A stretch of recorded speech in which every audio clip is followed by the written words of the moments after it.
আমরা কিন্তু কোনো তাবিজ তুবারও জানি না।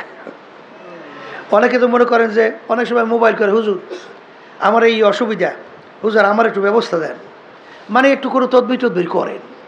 আমি বললাম যে ভাই আমরা তো তাবিজ তুবার জানি না আর তদবিরও জানি না। আব্বাজারও বলতেন তাই, কলতা হুজুর বিভিন্ন সময় যে আপনারা পানিতে ফু দেন, বলে এটা তো একটা দোয়া পইরা কোরআন কারীম আয়াত তেলাওয়াত কইরা তারপর ফুক দেই পানিতে সুন্নাত হিসাবে।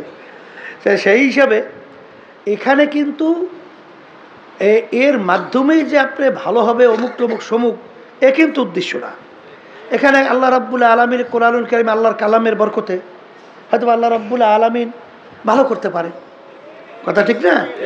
এই উদ্দেশ্যেই মূলত আসলে আমরা কোরআনুল কারীম তেলাওয়াত দোয়ার মাধ্যমে পানিতে ফু দেই অনেক সময়, মাথা অনেক সময় হুজুর। কেন আল্লাহ রাসূল সাল্লাল্লাহু আলাইহি ওয়াসাল্লামের কাছে সাহাবায়ে কেরাম নিয়ে যাইতেন না বাচ্চাদেরকে, তারা দোয়া চাইতেন না, ওইভাবেই সুন্নাত হিসেবেই করা হয়। এই জন্য